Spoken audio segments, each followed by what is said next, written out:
will see in this presentation.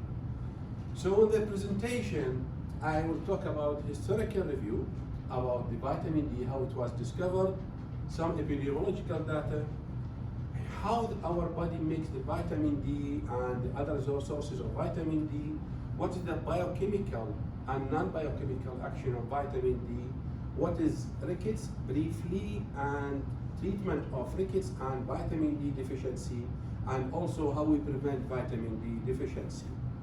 First, how it was discovered. What was the reason behind discovering of vitamin D? Of course, all of us know the rickets. The rickets was first described by Daniel Whistler. He was a medical student, school student in 1645. He was the first one who described rickets. And then rickets increased since that time. It was more in the United Kingdom and most of the Europe, and they call it English disease in 17th century. It was very common, but nobody knows why rickets happen. One of the scientists in 1922, he recommended sunlight exposure to treat rickets. And in 19th century, the autopsies in Netherlands of kids, they found 80 to 90% of the autopsies having rickets. He's a scientist who worked in London and Glasgow. He was very keen to know what was the reason behind rickets. So he sent a questionnaire to many countries, to China, to Ceylon, to Morocco, to the medical missionaries, المصحات في ذلك الوقت. All their replies, we don't know what is rickets. We never heard about it. So what he recommend? He recommend the people from the inner city should go out to expose their children to sunlight so they will cure of the rickets. Nobody believed of him at that time. And then in 1940s, they were close to the discovery. They isolate a factor from the butter. They call this factor factor A, which is actually later discovered as a vitamin A. Factor A treated xerophthalmia in rats. So they discovered the factor A. But later they make heating for the butter. They found that the factor A is destroyed, but there is another factor in the butter treated the rats with rickets, which was actually vitamin D, but they don't know what is this factor in the butter. Later they brought a skin irradiated with ultraviolet, and then they give this skin to a rats, and the rats which have rickets, they were treated with this skin. Anyhow, Adolf Windaus, a German scientist, discovered the vitamin D in 30s, and he was taking a Nobel Prize. He worked with 55 of his colleagues to discover it. Later, in 1932, they produced vitamin D from irradiation of the fungus. Vitamin D3 is animal origin. Vitamin D2, which is ergocalciferol, is from a plant origin.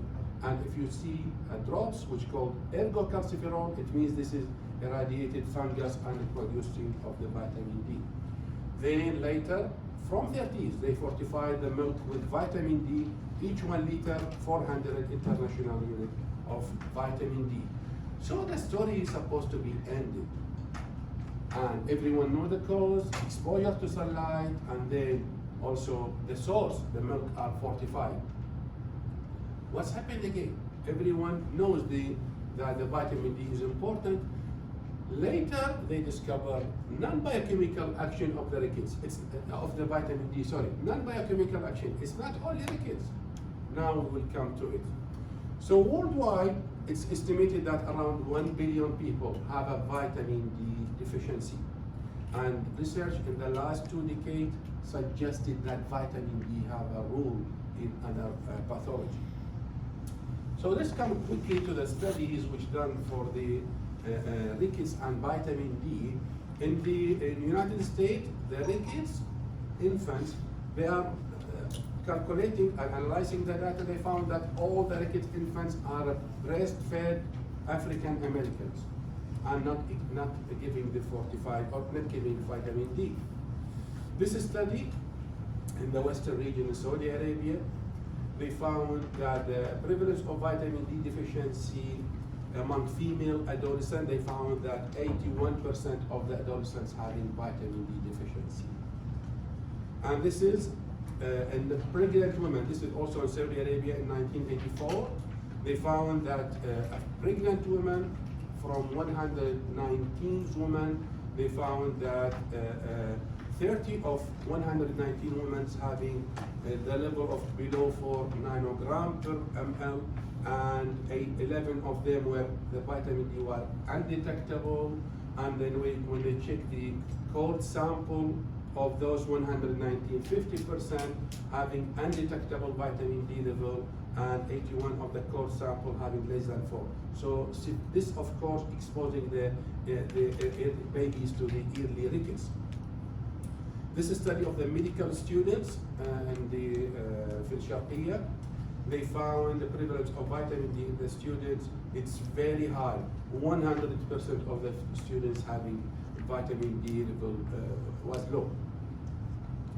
This is about the obesity and the relation to the vitamin D in the United States. The obese infants or kids having more vitamin D deficiency. So 49 of the obese, severely obese, having low vitamin D, while only 21% of the healthy infants having vitamin D deficiency. This is in different countries. For example, in Mongolia, around 50% in the preschool and 32% in the school age, and so on. So it's very common. Now it comes to the point. Why Dr. Haytham said it is early morning and in the after بعد العصر أو when they discover vitamin D in 30s, the causes ultraviolet exposure and our body makes vitamin D. Later the people was so crazy in the exposure to sunlight. What's happened is skin cancer because of exposure to sunlight. When they realize that the skin cancer caused by sunlight exposure or overexposure to the sunlight, they recommend what Dr. Haytham said. Expose your body in the early morning or late noon or يعني نقول بعد العصر. Okay, because this recommendation is not about vitamin D, is about prevention of the skin cancer. But this message passed in the generation to all the people that this is the suitable time of vitamin D. No, it's the safe time. It's the safe time to prevent ourselves from skin cancer. We will come later to the problems of the ultraviolet. So ultraviolet light, which reach to us, are two: ultraviolet A and B. The sunlight have three ultraviolets: ultraviolet A, B, and C. As we can see here, that ultraviolet C will not pass through the altitude، يعني ما تعبر إلى الغلاف الجوي ولا الأوزون layer. It will not pass. It should protect us from the vitamin, from the ultraviolet C, because it's very dangerous. It's severely carcinogenic. So this is the ultraviolet B, which reach to us in a thin amount. We will see the time, what's the suitable time later. But ultraviolet A is present all the time. Ultraviolet B only strikes our epidermis. It will not penetrate, while ultraviolet B only on our epidermis. Ultraviolet A penetrate our skin to the deep dermis. So what's the dangerous? The C is the most dangerous one. Not threat to a human because we are not in the area of a weak ozone layer. Ultraviolet A, before they said it's not carcinogenic, but recent studies they found also it's carcinogenic. So even if you expose in the early morning or late, you may have liability if you are exposed too much to the skin cancer. Ultraviolet B can penetrate ozone in a thin layer. It's called sunburn. ultraviolet A not causing usually sunburn, okay, but it causes melanoma and non-melanoma skin cancer. What else? We are happy about the sunlight, but be careful. Sunlight destroys the collagen and causing early aging of the skin. Sunlight or ultraviolet causing destruction of vitamin A, which aggravate the skin aging. So don't surprise if you found a lady who say, I am 29 years old, and you found her skin is like a 45 years old, because this lady exposed too much to the sunlight and more ultraviolet. Okay, so what's happened after exposure to the ultraviolet B? The ultraviolet B sunlight, the precursor of vitamin D in the epidermis is 7-dehydrocholesterol. 7-dehydrocholesterol will be converted to cholecalciferol, which is vitamin D3. And then cholecalciferol, half-life usually is 36 to 72 hours, either went to the liver to be converted to 25-hydroxycholecalciferol, or will be stored in the adipose tissue. Okay, or it will be to the liver, and then 7-hydroxylase, it will be converted to 25-hydroxy vitamin D, and then to the kidney, it will be converted by the 1-alpha-hydroxylase to 1,25-dihydroxycholecalciferol. This is the active form. This is the one which causes absorption of the calcium and phosphate from the intestine. Okay. Okay. Now, what is the suitable time? We will go back. What is the suitable time to get vitamin D from the sun? Dr. Haytham, if your friend, you are in Berlin, and your friend asks you again, I want to take vitamin D from the sun. What do you think the suitable, if you are in March, for example, and he asks you, let's go to take vitamin D from the sun. Now, the more difficult question. You cannot answer. I will change the timing. Time, good. What is the time you will? Probably make it non-time too. Longer time. Okay. You will be shocked when you see the facts. Now, the suitable, if you want to take vitamin D, imagine the sun is less than 45 degrees with you. So if you can see this angle, is less than 45. You are standing like that. The sun is, imagine this is the sun. So it's less than 45 degrees, okay? It's less than 5. So if we want to take it in Riyadh, it's from 9 to 12, and from 12 to, let's say, 3 or 2:30 p.m., okay? This is the time when we can get vitamin D from ultraviolet B. But what else? Thick clouds are, there is a 12.5% decrease in the atmosphere's ozone, as commonly occurred in a specific region over time, results in approximately 15% increase in monthly amount of vitamin. This is area dangerous. We'll go quickly through it. But now, you are in Berlin. You will see what will happen. Above 35 latitude, يعني فوق خط 35 فوق خط الاستواء, ultraviolet B will be stopped. No more ultraviolet B for a month. For example, if you are in Rome في إيطاليا اللي هي على خط عرض 41 وفارزة 9, الcutaneous vitamin synthesis will be stopped from November to February. So if you are in Italy, from November to February, there is no vitamin D, even if you stand for 3 hours in the mid of the noon. Okay, if you are in Germany or in Amsterdam, no vitamin D from October to April, يعني 7 months, no vitamin D. Okay? What is the factors influencing vitamin D? So if your friend asks you what we will do, tell him don't waste your time. You will not get vitamin D, even if you stand for a days in March in Germany or in Amsterdam. But what are the factors which affect vitamin D synthesis? clothing and sunscreen, skin melanin content, post-burn scars, age-related. By the way, above 45, the precursor, the 7-dehydrocholesterol, will be depleted in our skin. So above 45 years, don't expect your body will produce enough vitamin D even if you stand for a longer time. What are the factors, risk factors for vitamin D deficiency in kids? Anti-epileptic medication, chronic disease with fat malabsorption, darker skin pigmentation. Dark skin need 6 times more exposure to get vitamin D. Exclusive breastfeeding without vitamin D supplementation, insufficient sunlight exposure, and low maternal vitamin D level. Okay, what are the medications causing vitamin D deficiency?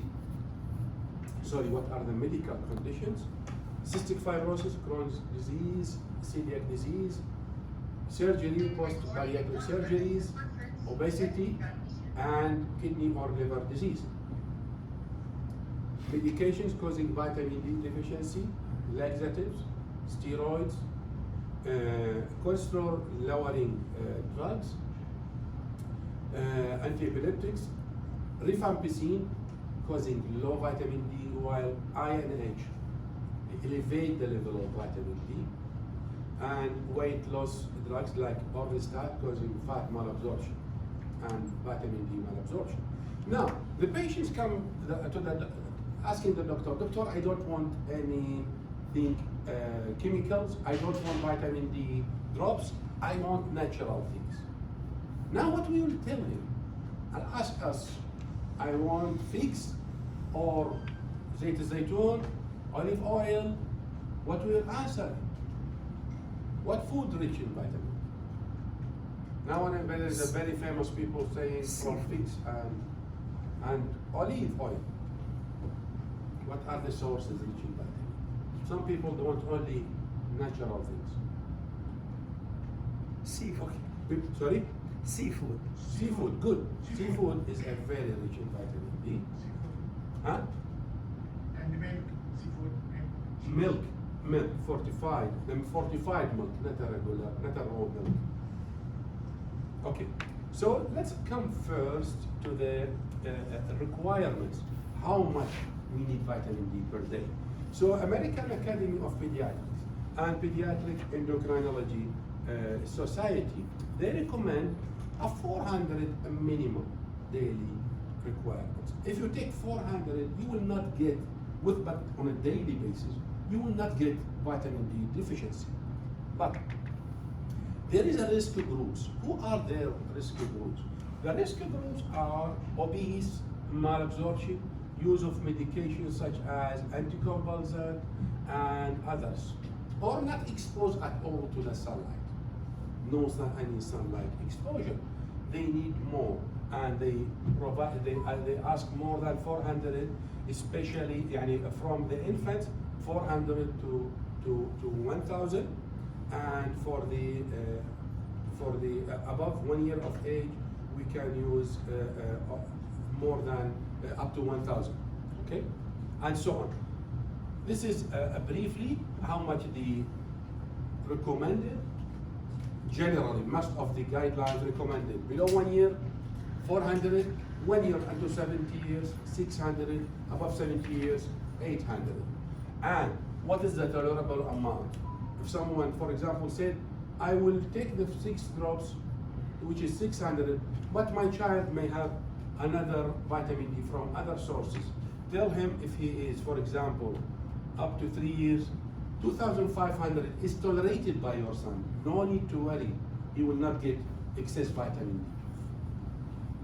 And so on. Right. Now we come to the foods which is rich in vitamin D. For example, fortified milk, 1 liter contain 400. So if this patient who need to take 600, what you will tell him, you need to take 1.5 liter of milk. Okay? For example, the what's called dried shiitake mushroom, each 100 gram contain 1,600 60 international units, so it will be enough for, let's say, 2.5 days for you. The egg yolk, the usual egg contain 20 to 25 international units. So if you eat, I don't know, 20 to 24 eggs per day, it's enough for you. For the canned tuna, you need to take around 200 grams. For the cooked salmon, you need to have around 200 grams. And Atlantic herring, the raw is very high. 100 grams is enough for more than 2.5 days for you. And so on. So we'll go back to our, now, please look at this lower. For example, broccoli, apple, banana, and so on. Beef, you need to eat one cattle, all cattle to take vitamin D from the beef. So we come back to our patient. This is the answer to the patient. If you want the natural and everything from the food, tell him drink 1.5 liter of milk, 24 eggs per day, 1.3 kilograms of Swiss cheese, and of course you will say, this doctor is a crazy doctor. You want to kill me. Okay, now what is the level, the vitamin D level? In general, this is more accepted and worldwide. 20 is accepted, but in our hospital, for example, they consider 30. I don't know in your hospital. Most widely used is this one, but in many of the hospitals now they consider 30 is the cutoff, 30 nanogram per ml, because they found that in the level of 28, the parathyroid hormone will increase, and once the parathyroid hormone are increased, there will be a bone resorption. So in case of anyone below 30, you are trying to treat in a preventative way. I will say later how much we will give. Right. But be careful, sometimes families, I remember one patient, I treat his son, all the family continued to take a very high dose of vitamin D and came to me after maybe 7 months or 8 months. They are taking a very high dose. So we may have a vitamin D intoxication. What will happen? The reported cases of vitamin D intoxication, which is more than 150, is very rare. It's reported only by accidental ingestion of a very high dose, not a one قطرات مال vitamin D, this one that causes intoxication. Even if he drinks 2, they will not reach this level.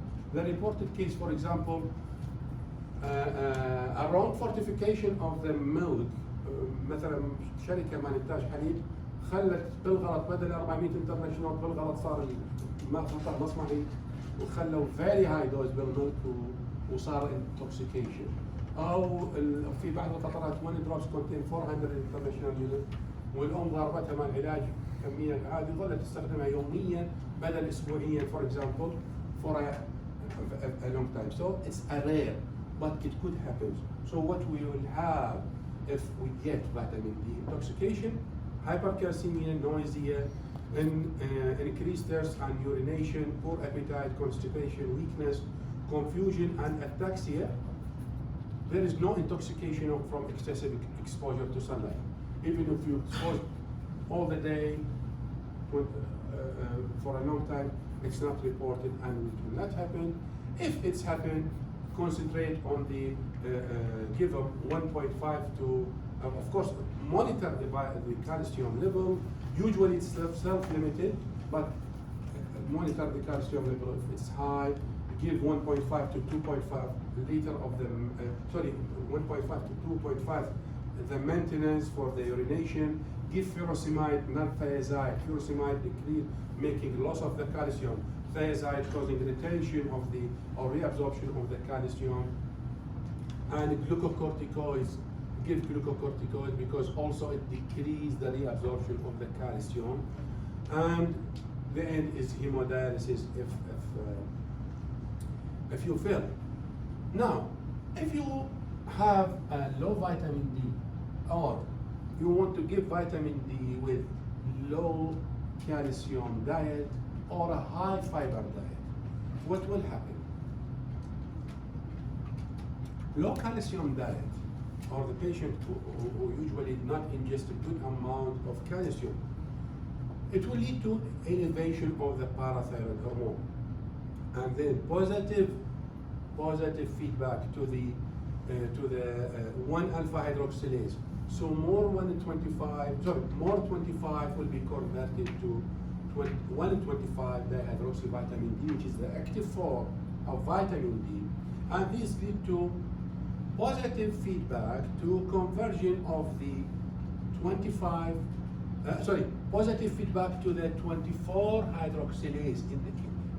This enzyme making all the 25 hydroxyvitamin D present in the blood will be converted to the inactive 24-25 dihydroxyvitamin D.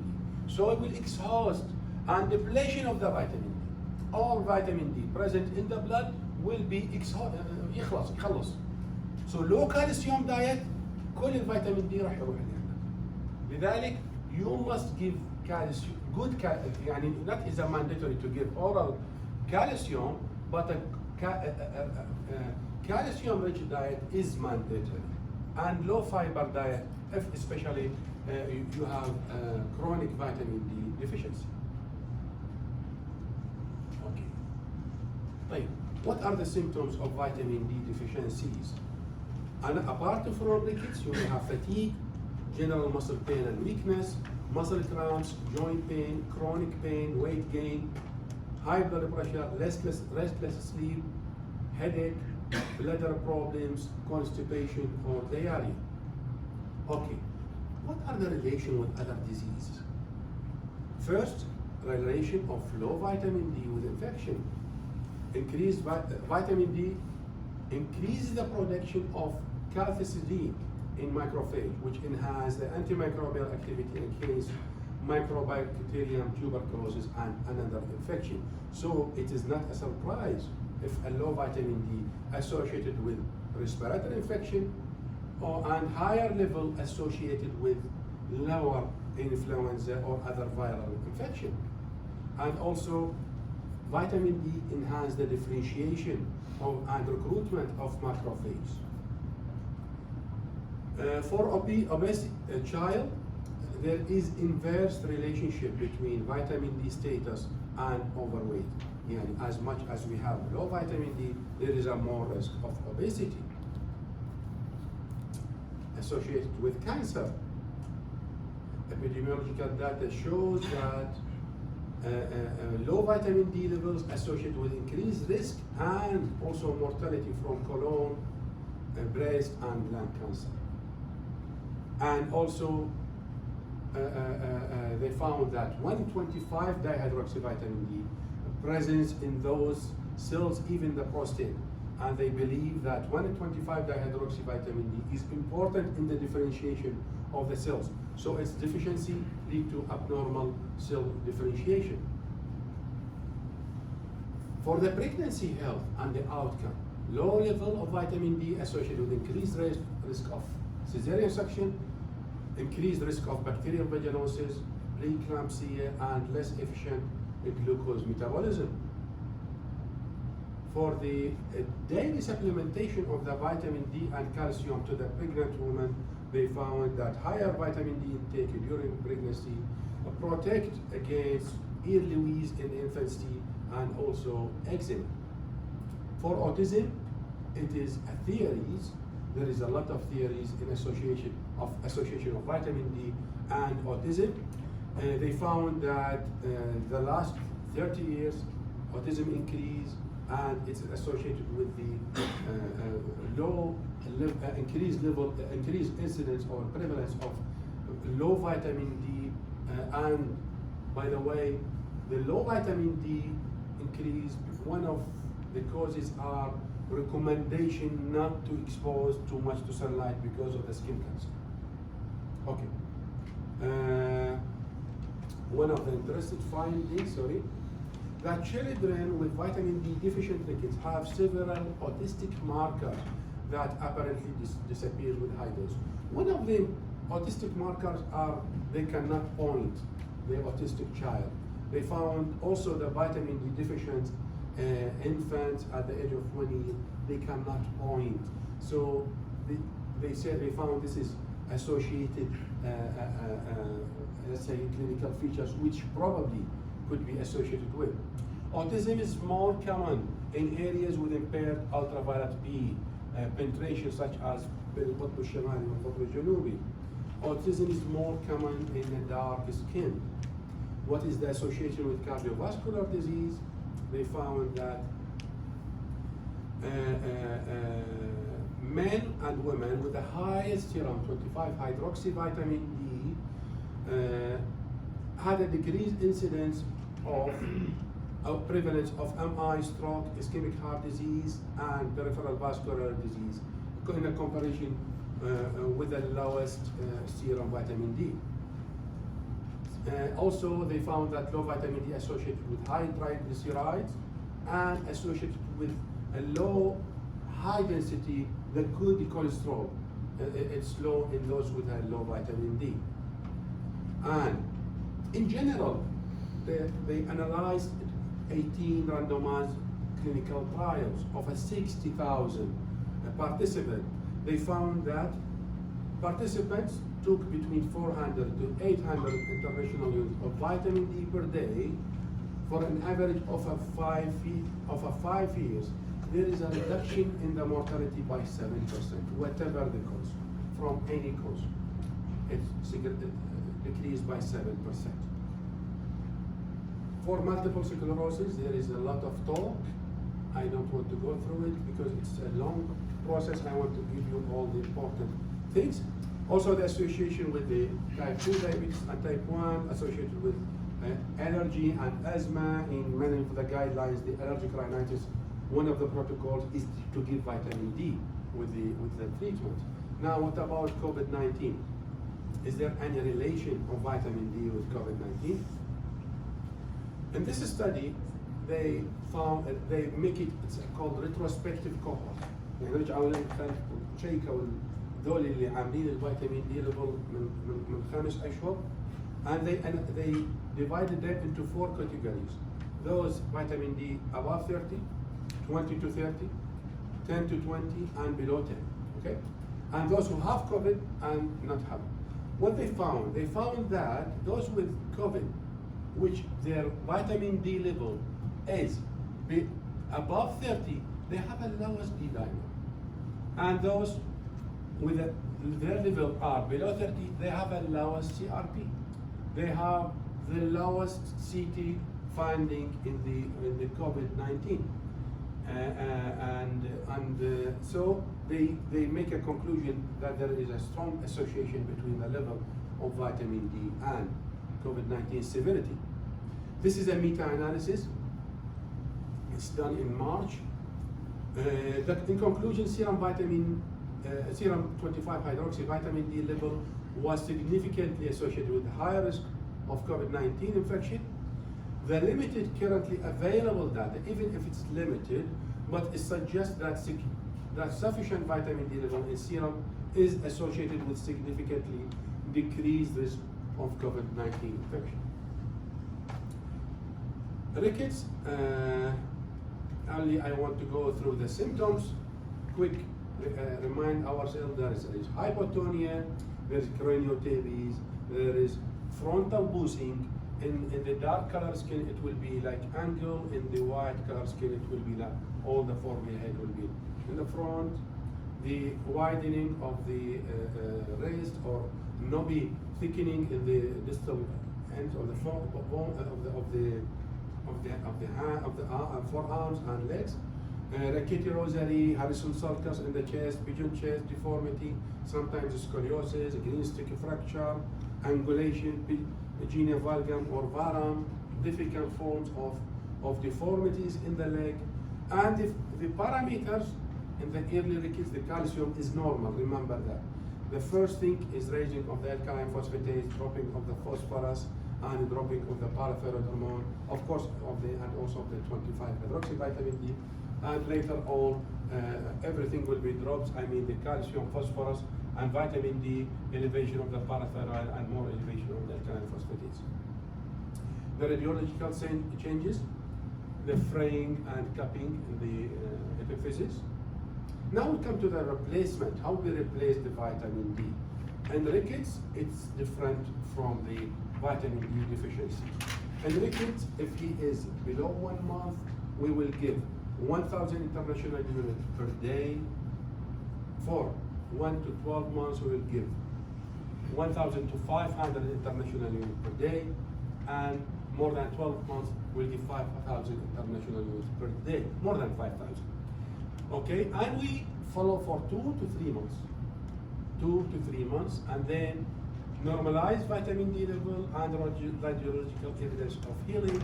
Then you will continue the daily requirements, which is 400 to 1,000. Okay, if there is poor compliance, patients, mothers, poor compliance, you will administer 100,000 to 800,000, but not in one shot. You can give it over 5 days, 4 days, and then follow up with a maintenance dose. If the mother don't like the maintenance, also she won't have a single shot, you can give higher dose needed every 3 months. You can give 100 international units every 3 months. Okay, for the treatment of vitamin D deficiency or insufficiency, the same dose, but it is for 2 to 4 weeks. Yani below 1 month, 1,000, 1 month to 12 months, 1,000 to 5,000 international, but you will give it for 2 to 4 weeks, not more than. Okay? But of course, if he is not taking good amount, it's better to give for calcium, for rickets and low vitamin D. Give calcium because all this vitamin D will be lost, as we explained before. For the prevention, those who are below 1,500 grams, let's say very low birth weight infants, will give supplementation with vitamin D and calcium very early. For the sunlight exposure, as little as 20 minutes per day of UV light to the face of a light-skinned baby is sufficient per day. إذا الانفانت تخليه بالسوتينج باث swimming bath sorry يعني خلينا نقول فقط بالملابس الداخلية ونخليه for 30 minutes per week. All body exposure is enough. The white person إذا exposed for 10 to 15 minutes in a bathing suit, he will get 10,000 international units, يعني تكفيه 15 يوم أو أكثر من الفيتامين دي. الداركر سكين زي ما قلنا 6 times you need more time. Excessive sun exposure should be avoided because of sunburn. The sunlight around the midday should be avoided during summer in most latitude. يعني احنا إذا نقول الواحد يوم الساعة 12 الظهر يقول هذا الطبيب يريد you want to kill me. Okay, the take home message. Many lives could be prolonged through careful exposure to sunlight, or more safely vitamin D supplementation, especially in the non-summer months. يعني باختصار, it's better to take supplements in a low dose to protect yourself. Otherwise, you will expose yourself regularly in a short period to the sunlight. It's a time for a paradigm shift, and recommendations of a health campaigns on sun protection should be moderated, representing a more balanced view of a positive and negative effects of solar UV exposure. And thank you very much for your listening.